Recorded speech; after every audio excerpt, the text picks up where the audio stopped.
desconocidos. Por el contrario, creo que si se puede hablar de una justicia cotidiana, como es el nuevo concepto constitucional, pues la usura es una figura que tiene aplicación diaria y que tiene fuertes raíces históricas a nivel mundial.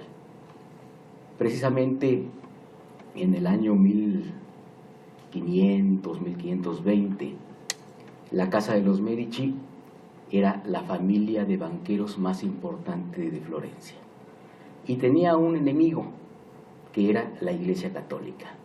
Había un monje, también han oído hablar de él, Girolamo Savonarola, que pugnaba en contra de la usura por considerarla contraria al dogma de la fe católica y en general contra los abusos del Papa, que tenía verdaderos impuestos para poder financiar las labores del Vaticano. Es posteriormente cuando inicia el protestantismo que se logra separar una corriente católica de la corriente protestante, ¿verdad? Martín Lutero es el gran ideólogo de la corriente protestante, trata de evitar esos errores, esos vicios de la Iglesia Católica, y su seguidor, Juan Calvino, es el gran instrumentador de las nuevas tesis del protestantismo, que incluso llega a forjar un estado religioso en la ciudad de Ginebra, y en donde, paradójicamente, a partir de la idea de Lutero de dividir las cosas de Dios y las cosas del César, Lutero, como instrumentador, es el que viene a permitir que los comerciantes ricos de esa ciudad de Ginebra puedan lucrar sin sentimiento de culpa, sin tener que comprar su salvación y que lo hagan libremente. Hay alguna frase en el sentido de considerar que la existencia humana se compone al menos de 3 ingredientes: un alma, un cuerpo material y las emociones. Y cómo dudar que vivimos en un mundo material en donde requerimos satisfactores mínimos, que son objetos, que nos dan posibilidades de desarrollar nuestra dignidad como personas. Necesitamos el vestido para cubrir nuestro cuerpo, necesitamos incluso el agua embotellada, ¿verdad? Dicen que Dios da el agua, pero no la entúa, y tampoco la embotella, para ponerla sobre nuestra mesa y tenerla a disponibilidad. Pues bien, este tipo de satisfactores reconocidos ya por el protestantismo permiten que las personas que se adhieren a esa corriente religiosa medren y puedan lograr condiciones de acumulación de riquezas. Es hasta 1891 que el Papa León XIII expide una encíclica denominada Rerum Novarum, el nuevo estado de las cosas, en donde lo anterior queda superado por una nueva corriente de pensamiento y donde básicamente el avance histórico que se presenta es el reconocimiento por parte de la Iglesia Católica del derecho de propiedad privada, que en ese momento se empezó a llamar la propiedad sagrada e inviolable de las personas. Miren ustedes cómo se decía ahí: por ser el hombre el único animal dotado de inteligencia, hay que concederle necesariamente la facultad no sólo de usar las cosas comunes como los demás animales, sino de poseerlas también con derecho estable y perpetuo. No debe considerarse al obrero como un esclavo, que deben respetar la dignidad de la persona y la nobleza que a esa persona agrega el carácter cristiano. Entonces aquí encontramos una fuente de los derechos humanos y el reconocimiento del derecho de propiedad sagrada e inviolable como uno de los primeros que se pueden contabilizar en esa agenda de los derechos humanos. Y es que como decimos, vivimos en un mundo material y no podemos reconocer la dignidad humana al margen de los satisfactores necesarios para poder alcanzar ese estatus mínimo, dijera Bobbio, ¿sí? el mínimo vital, condiciones de una canasta básica a partir del cual se generen condiciones de igualdad. La Corte organizó un foro en cooperación con la OCDE acerca de la competencia económica y durante varias sesiones estuvo hablando de las condiciones de competencia entre las empresas y a veces de la situación del consumidor frente a esas empresas y frente a los gobiernos, ¿sí? Cuestiones ambientales, cuestiones de energéticos. Sin embargo, lo que hasta el último día no se abordó fue si existen condiciones de igualdad entre los consumidores. Y si vamos a hablar de agentes económicos, tan es agente económico un gobierno que tiene el monopolio de sus recursos energéticos, también es agente económico el Banco, este Fondo Monetario Internacional o el Banco Mundial, también son agentes económicos las empresas de libre mercado y también son o somos agentes económicos los consumidores. Y en la sociedad mexicana vemos que no existe una condición de igualdad, por el contrario, hay una asimetría en las condiciones sociales determinado por cuestiones económicas. Y no es lo mismo el poder adquisitivo de una persona que habita en la ciudad, que tenemos un salario fijo, que tenemos un empleo estable, que las condiciones en que vive gran parte de la población en comunidades apartadas, carentes de comunicaciones, ¿verdad? Y por tanto que no les llegan ni podrían adquirir muchos de los productos tan llamativos como conocemos, ¿verdad? Derivado de la invasión de la publicidad. Pero reconociendo esas condiciones de inequidad, pareciera que el tener una ciudadanía homogénea debería ser una condición para poder hablar de una libre competencia, de una concurrencia de las personas con una capacidad real de adquirir y servirse de los productos que se encuentran en el mercado a nivel mundial. Me quisiera referir al comercio al comercio del dinero como una actividad profesional. Ustedes saben que en economía existen 3 textos clásicos y básicos sobre los cuales se refieren los autores modernos, ¿verdad? Uno de ellos es El origen de la riqueza de las naciones, de Adam Smith. Otro es de David Ricardo, Principios de tributación, y finalmente, innegablemente, El capital de Carlos Marx. A través de estos 3 textos se construye toda la teoría económica que conocemos actualmente. Y finalmente, dentro de Adam Smith, lo que me llama la atención es cómo habla de que la suma de todos los intereses individuales constituye el bien común. ¿Y cómo sería eso posible?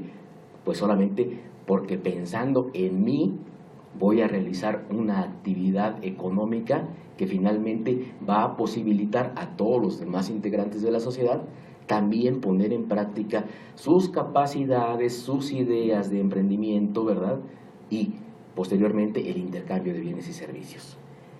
También en David Ricardo encontramos esta ley de hierro de los salarios que determina que el ingreso de los trabajadores debe ser apenas lo mínimo indispensable para satisfacer sus necesidades básicas. Entonces, el salario mínimo que se ha establecido precisamente como un mínimo de bienestar que debe ser suficiente para que un jefe de familia satisfaga las necesidades de su grupo, incluyendo actividades de recreación, pues por el contrario, teóricamente está pensado como un salario de contención para mantener el principal insumo de todo producto, que es el trabajo humano, en un límite, ¿sí?, infranqueable. De manera que este límite, este conocimiento teórico de que el salario es insuficiente para la plena vigencia de la dignidad humana, provoca un vacío que tiene que ser llenado con otro satisfactor adicional, que es nada menos que el crédito. Se nos ha dicho que debemos ajustar nuestros gastos a nuestro salario, pero si el salario está pensado para tener un límite y apenas para que tengamos lo suficiente para comer y un lugar para dormir y reponer nuestras fuerzas para volver al día siguiente a cumplir una jornada de trabajo, pues desde luego que quedan vacíos de necesidades que tienen que ser sufragadas. ¿Y cómo? Mediante ese contenido económico adicional que podemos obtener a través de un crédito, pero desde luego pagando el interés correspondiente. Y vean ustedes cómo incluso el ser sujeto de crédito constituye ya una condición no general de privilegio. Porque también en nuestro país vemos a grandes grupos de la población que no tienen acceso al crédito. Y entonces ellos quedan sujetos ante ese estado de necesidad, ante esa insatisfacción que les genera el salario, tienen que recurrir a otras fuentes de complementación. Y son las políticas económicas de desarrollo social, así llamado, pero que en ocasiones funcionan como políticas económicas de represión social. Porque estos complementos como subsidios, como control de precios, como dádivas, muchas veces monopolizadas por los partidos políticos, capitalizadas en el clientelismo de los partidos políticos, llevan a los programas de desarrollo social y de asistencia social a convertirse en verdaderos cotos de poder, en donde te doy esos complementos que sé que necesitas a cambio de un voto, a cambio de seguir una corriente ideológica que va a perpetuar al grupo en el poder y que va a posibilitar la permanencia de ese grupo. Los jueces somos gente cuadrada, porque por definición estamos inmersos en el contenido de la norma. Tenemos una visión en donde necesariamente tenemos que encontrar el sentido de nuestras decisiones con el respaldo de la ley. Y la ley es el estado de cosas, es el status quo. Ese status quo marca un freno al cambio. Ese status quo marca un condicionamiento del criterio jurídico en donde sabemos que tenemos que apegarnos al imperio de la ley.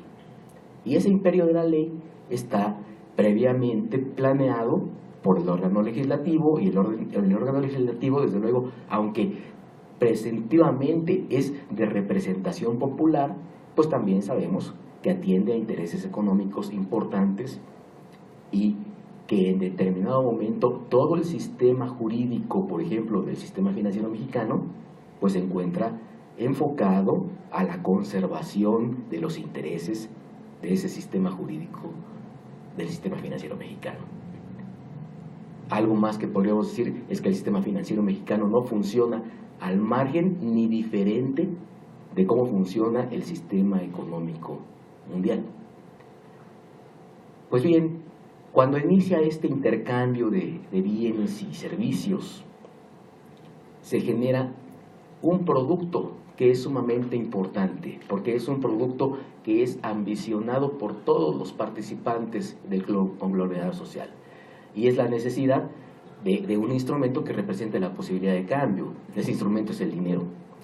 Este comerciante profesional, desde luego, es el banquero, y el banquero funciona dentro de un sistema en el cual su capital propio lo puede utilizar para su consumo personal o bien para transmitirlo a alguien más y posibilitarle de esa manera el que alcance sus fines propios, ¿sí? Entonces, el dilema es si voy a utilizar mi capital como bien de consumo, pasar una noche en el hotel, disfrutar de una buena comida, comprar un coche bonito, o bien si voy a despojarme transitoriamente de ese capital para transmitírselo a otro y que este otro realice sus fines propios, ¿verdad? Conforme a sus expectativas, conforme a sus planes de vida y de desarrollo económico. Claro que sí, con la esperanza de retorno, de que me lo devuelva Milton, más un premio. Porque esto no se trata de beneficencia, esto se trata de lucro. Y el lucro, por definición, implica medrar hasta obtener el mayor beneficio posible a partir de mis propios recursos. El poder transmitir implica la capacidad de potenciar las iniciativas, los intereses del otro, pero el otro tendrá que pagar por este capital ajeno, tendrá que adquirir la obligación de devolverlo y en ocasiones de garantizar la devolución y finalmente pagar un extra, un interés, porque solo el interés motiva mi interés, porque aquí vemos cómo está representada esa tesis de Adam Smith en el sentido de la suma de todos los intereses individuales, de todos los egoísmos individuales, es finalmente el bien común. De otra forma viviríamos lamentablemente en una economía primaria donde cada uno de nosotros en este momento estaríamos cuidando que germinen las semillas que hemos sembrado para en un momento cosecharlas y comer. Y no hay duda de que sería una sociedad muy sana, pero sería una sociedad de supervivencia. E incluso no lo llamaría sociedad, llamaría zonas aisladas de desarrollo y de supervivencia personal. Conforme la sociedad va evolucionando, cuando entramos en comunicación unos con otros, es cuando necesitamos una regulación jurídica para hacer respetar límites naturales que conocemos, que intuimos y que a través de las normas jurídicas vamos a tratar de sistematizar de forma que teoricemos las prácticas cotidianas. Dicen que ¿qué es la teoría sino la práctica sistematizada? Bueno, el derecho de propiedad es un gran facilitador de esa convivencia social, porque solamente en la medida en que ustedes se sientan obligados a respetar lo mío, en esa medida tendrán la certeza de que yo voy recíprocamente a respetar lo suyo. Podemos hablar del respeto a la vida, siéntanse seguros porque no los voy a matar, pero a cambio espero reciprocidad. Y el respeto al patrimonio y el respeto a la libertad. Todos los derechos fundamentales están organizados bajo esa premisa de respeto y reconocimiento mutuo, en donde el derecho es el gran teórico que aglutina esas experiencias porque reconoce los riesgos. Bien, no hay duda de que el crédito, que gramaticalmente significa confianza, es mágico. Isaac Asimov dice que todo instrumento tecnológico lo suficientemente avanzado es imposible de distinguir de la magia. ¿Cómo funciona este aparato? ¿Cómo funciona este aparato? ¿Cómo funciona la electricidad? ¿Por qué tenemos luz en un cuarto cerrado? Somos juristas, somos jueces de distrito, magistrados de circuito, altos cargos del Poder Judicial de la Federación, pero creo que la mayoría no sabemos cómo se producen este tipo de milagros tecnológicos. Y sin embargo nos servimos de ellos cotidianamente y forman parte de nuestra normalidad de vida. Pero no se distinguen de la magia. En el principio Dios dijo, hágase la luz, y entonces alguien apretó un botón en la pared y se iluminó el salón. Y entonces es imposible también distinguir la religión de la ciencia. La magia del crédito funciona porque yo tengo 20 pesos Pero si se los presto a Milton, Milton tiene 20 pesos. Como es una obligación la que adquiere de restituir ese capital, ambos tenemos 20 pesos y entonces podemos hablar de 40 pesos. Y eso es magia. Ahora, si existe un intermediario financiero como un banco, mis 20 pesos los invierto en una operación pasiva para el banco y el banco tiene 20 pesos. Y el banco se lo presta a Milton y Milton tiene 20 pesos en una operación activa para el banco. Y entonces hay 60 pesos. Y el banco va a recibir los intereses que le pague Milton y va a haber más de 60 pesos y el banco de ahí me va a pagar una parte por esa administración, por esa labor de intermediación financiera y entonces va a haber más de 60 pesos. ¿Es magia? ¿Es la multiplicación del dinero? Jesús operó la multiplicación del pan y del pescado. Quizá el diablo haya operado la multiplicación del dinero. Y es una situación real, porque yo sigo teniendo mi capital, el banco tiene un capital y Milton, el juez de distrito, también tiene un capital que le sirve ya sea para consumo o incluso para iniciar una nueva cadena de transmisiones, ¿verdad? Y potenciar esa cantidad representada por un solo billete de 20 pesos en el cual al menos 3 personas tenemos un derecho a utilizarlo enteramente. Esa es la magia del crédito. Cuando el comercio profesional del dinero se organiza, surge un sistema financiero. Hay uno a nivel mundial y se ramifica en los sistemas financieros de cada una de las instituciones. Ustedes saben que existen entes regulados, otros no regulados, conocen el cúmulo de leyes que tienen como finalidad regular, organizar y conservar la existencia de este tipo de instituciones. Y dentro de ellos, regidos por leyes económicas más reales que las leyes jurídicas, existen los parámetros de normalidad financiera. ¿Cuál es el interés más adecuado para la compra de una casa?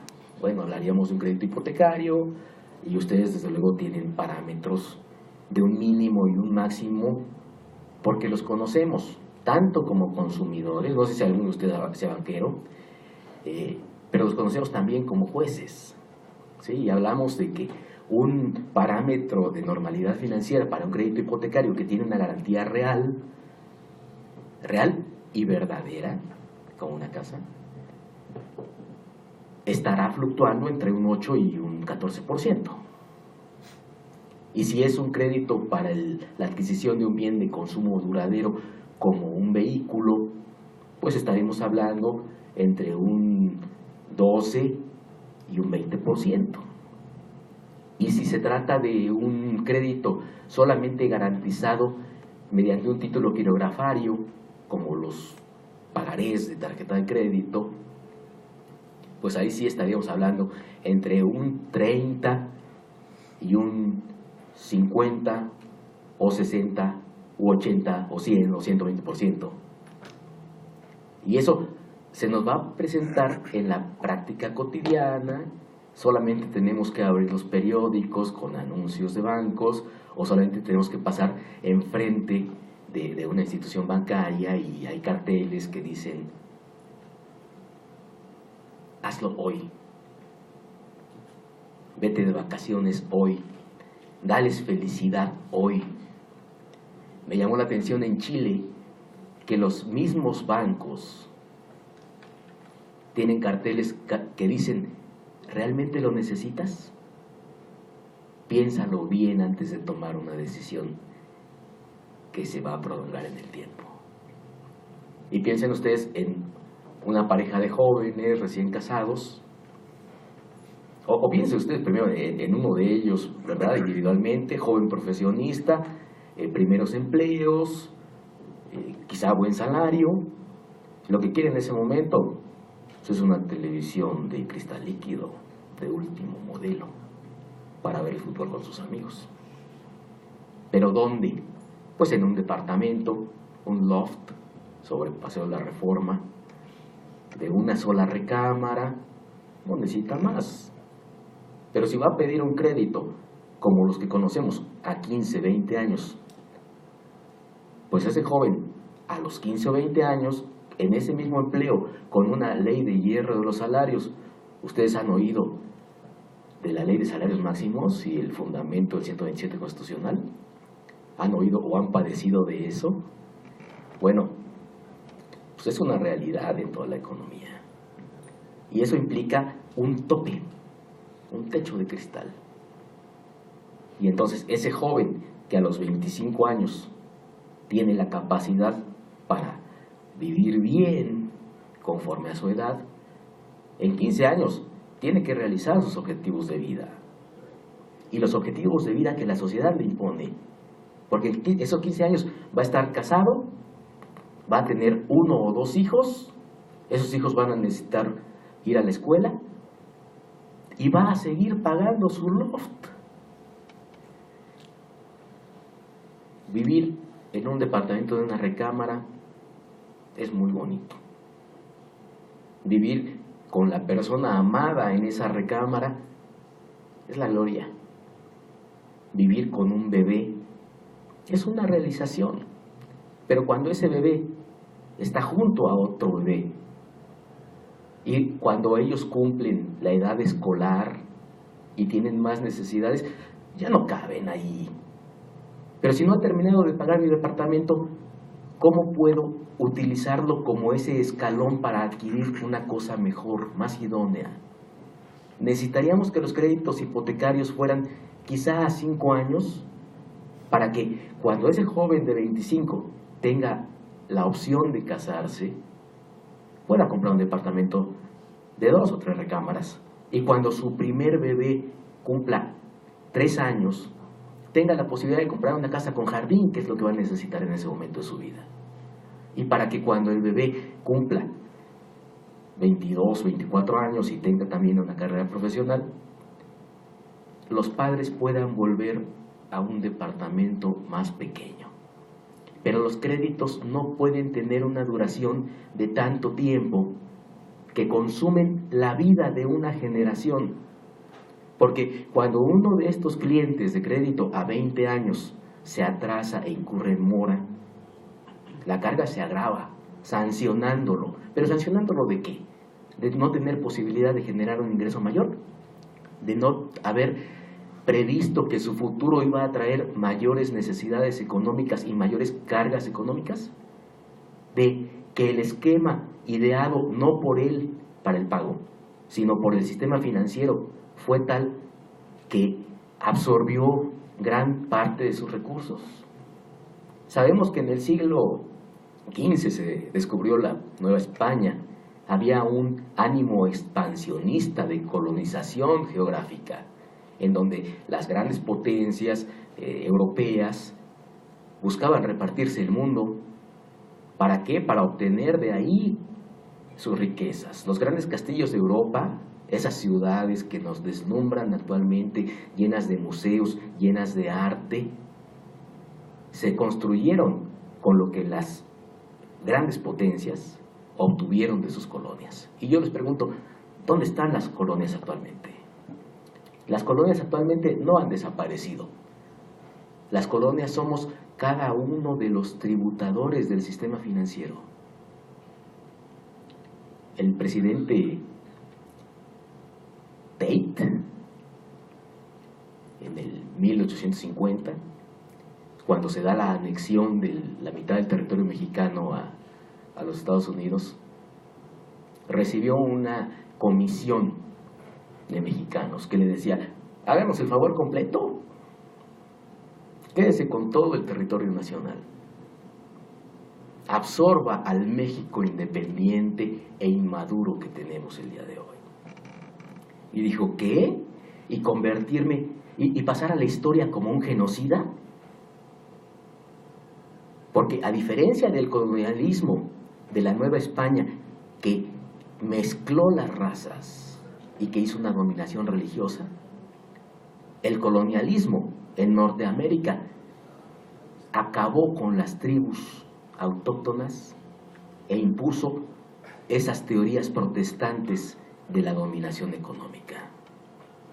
Entonces, para este presidente de Estados Unidos, el tomar el territorio mexicano, lejos de ser un beneficio, le impondría una carga de hacerlos sus súbditos. Cualquier semejanza con lo que pasó con el estado anexado número 50 de Puerto Rico es indicativo de este estado de cosas, en donde son ciudadanos americanos, pero no son ciudadanos americanos. Pues bien, ustedes saben que estos entes tienen una regulación por parte de la Comisión Nacional Bancaria de Valores, del Banco de México, y ya vemos cómo existe un interés ordinario y otro moratorio. El moratorio tiene una naturaleza compensatoria, sancionatoria, resarcitoria y también disuasoria. Si incumples te va peor. Pero con este carácter compensatorio que podríamos asumir, pues también reconocemos la necesidad de que si no se respeta el negocio original, se generan daños al acreedor. Es una obligación de que lo que recibo lo tengo que devolver, más el premio. Esa obligación de retorno tiene que estar garantizada, ya sea por mi palabra o por mis bienes, muebles, prenda, inmuebles, hipoteca. De manera que se le dé la garantía, la seguridad de retorno al capitalista. La Corte en el año 2000 sentó una jurisprudencia en el sentido de que los intereses moratorios y los ordinarios coexisten y pueden devengarse simultáneamente. Y esto trae una consecuencia que la podemos ver como lógica, ¿sí? Porque estamos acostumbrados a leer la ley y a interpretar conforme la Corte interpreta. Y ahí dice, son dos fenómenos jurídicos, coexisten y pueden devengarse simultáneamente, porque el interés ordinario es el premio al capitalista por permitir a otro usar sus recursos para la satisfacción y alcance de sus fines propios. En cambio, el moratorio tiene una naturaleza distinta, porque lo que busca es compensar por la desviación del negocio original.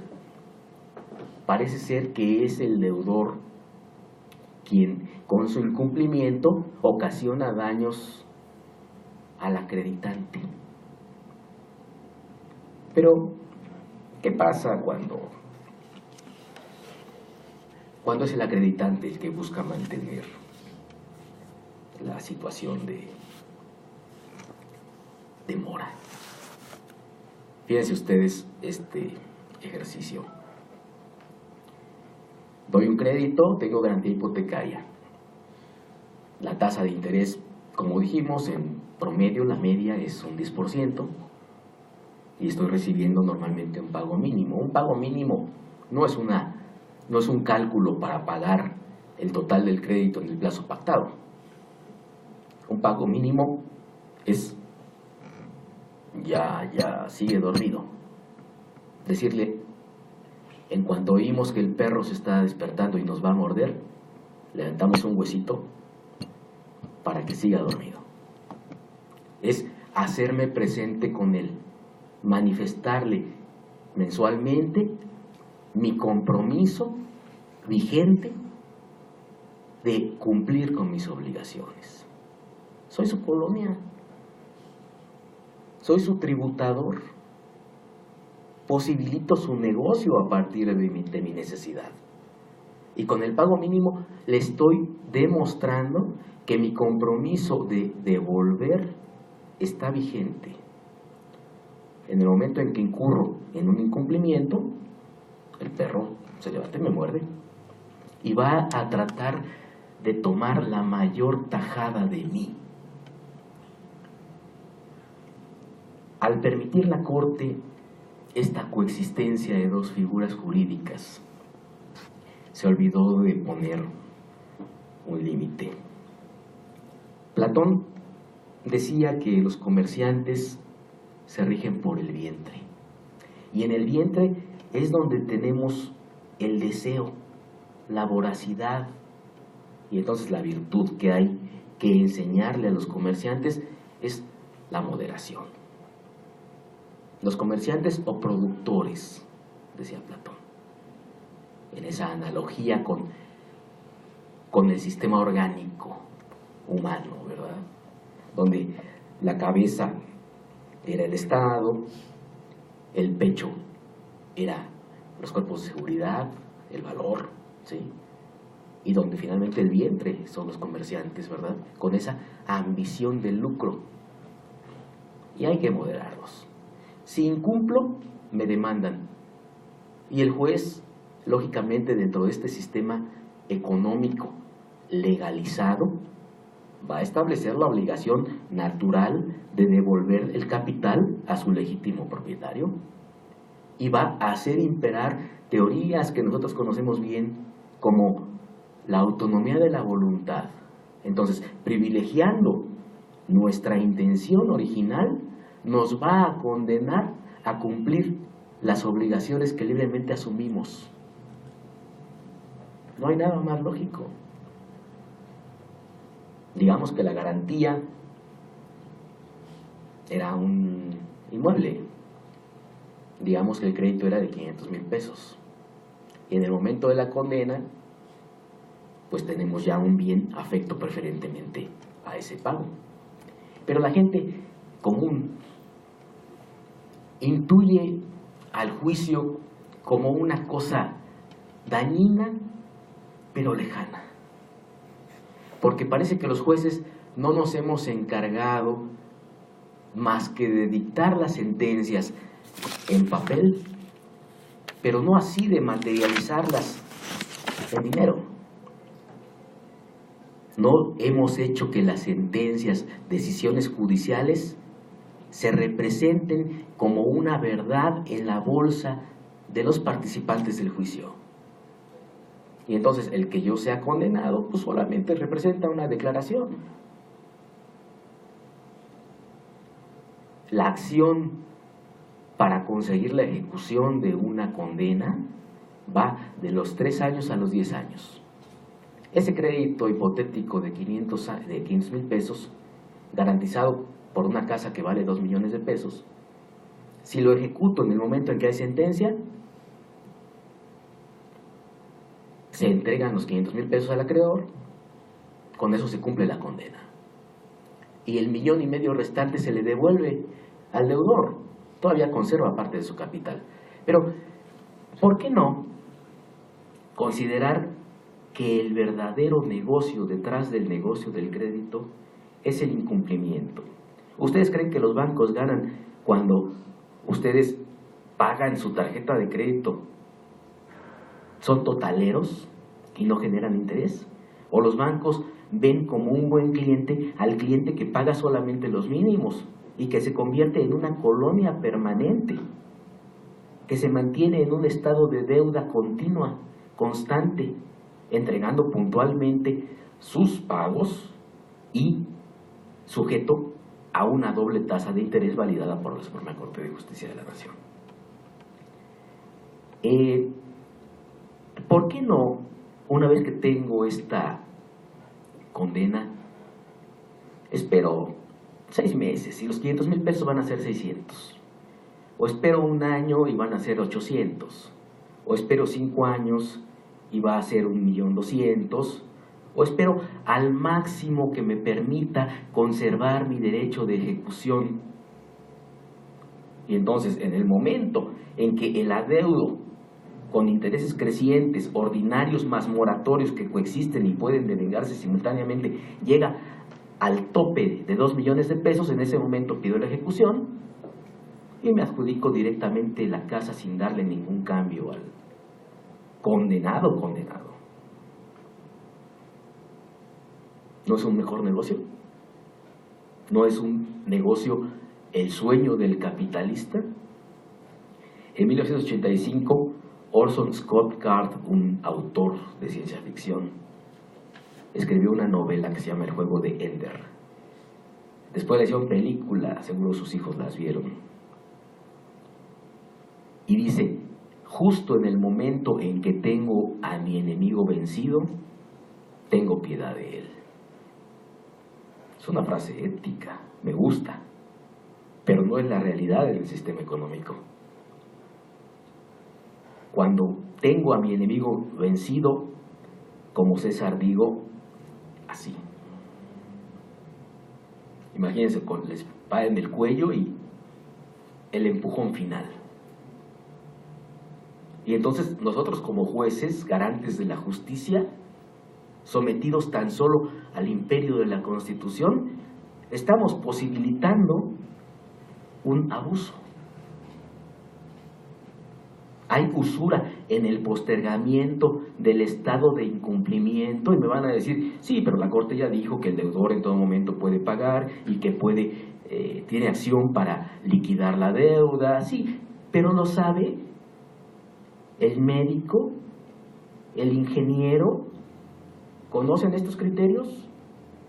Y ahora, llevado a otro nivel, el panadero, la ama de casa, ¿conocen estos criterios?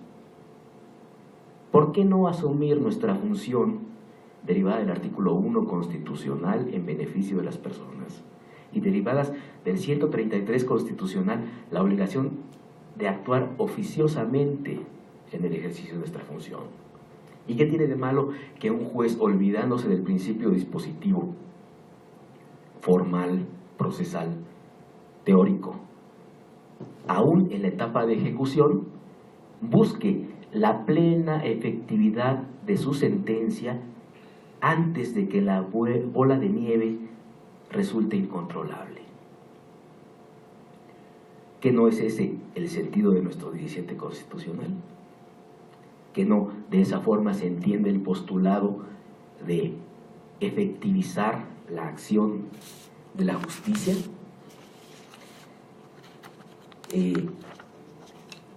Justo en el momento en que tengo a mi enemigo vencido, tengo piedad de él.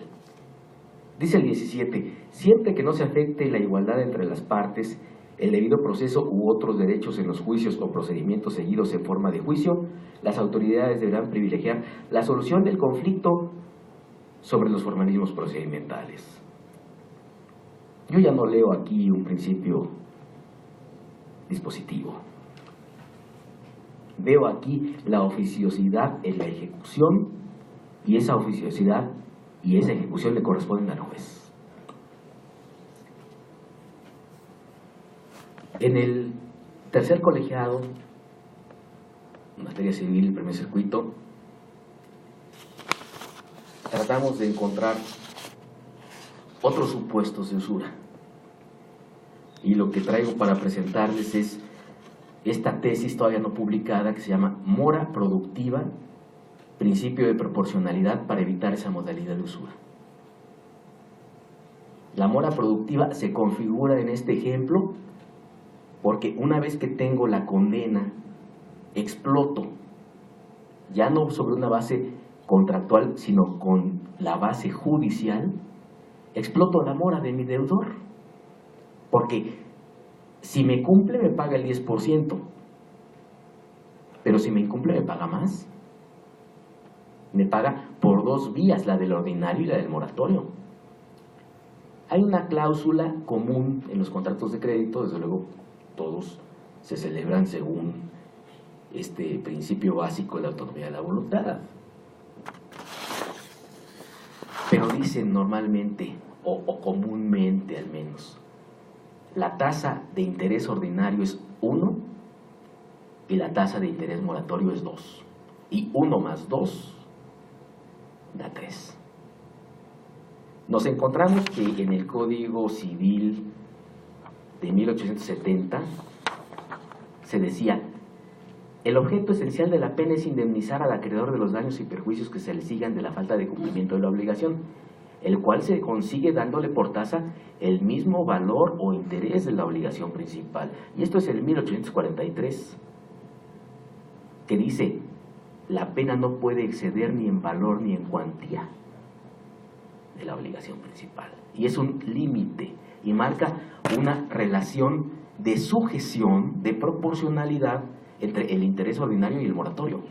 De manera que el moratorio no puede ser tan desproporcionado que se aleje sin sujeción de la tasa ordinaria. Entonces, pactar una tasa moratoria del doble de la ordinaria implica el 300%, cuando que aquí se está hablando de un tanto igual, no más del 200. ¿Sí? Esto o se podría corregir jurisprudencialmente cambiando el criterio de la Corte sustentado desde 2000 y diciendo que una vez que se incurre en mora cambia la naturaleza de la obligación, que ahora se genera el moratorio, ya no el ordinario, y que el moratorio sí es un poco más alto que el ordinario, y entonces tenemos la moderación para el comerciante. La otra tesis se llama mora productiva, conceptualización de esa modalidad de usura en el pacto de los intereses moratorios. Pues bien, su misión, señores jueces, si deciden aceptarla, es advertir este tipo de inequidades en las que parece que nadie se fija. Porque cuando tengo una necesidad, busco satisfacerla a través de mis propios recursos o de los recursos ajenos. Esa es la base del crédito. Y a partir de esa necesidad, si no tengo acceso al crédito, termino vendiendo todo lo que tengo, incluyendo la dignidad. Fíjense cómo la Corte en un principio negó la existencia de la usura y del anatocismo en el sistema constitucional mexicano. En el error de diciembre, inflación, devaluación, pérdida de empleo y de la planta productiva. En ese momento las tasas de interés se dispararon a 150% anual. Y eso es devastador para una familia y para un país. Se generó el Fobaproa. La carga del Fobaproa llegó a ser el 40% del PIB de ese 1994. El rescate de los bancos extranjeros reprivatizados para entonces, costó 500,000 millones de pesos, que se convirtieron de un día para otro en deuda pública. Los banqueros que incurrieron en prácticas descontroladas de riesgo, pues ellos recuperaron sus capitales, porque de recapitalizar los bancos depende el funcionamiento de la economía. Y se trasladó a la ciudadanía la pérdida. Con esas tasas de interés se inundaron los tribunales de juicios, a veces civiles, a veces mercantiles, a veces ordinarios, a veces ejecutivos, a veces hipotecarios, a veces de persecución de la prenda. Y se hacía un planteamiento, es que esto es inalcanzable. No, la teoría de la imprevisión no opera en los contratos de crédito. Es que nunca me hicieron un estudio financiero para ver si yo iba a poder pagar. No, eso en todo caso a quien dañó fue el acreedor. Se embarcó contigo sabiendo que, sin saber que ni siquiera tenías la capacidad suficiente, de otra forma no te hubieran dado el crédito.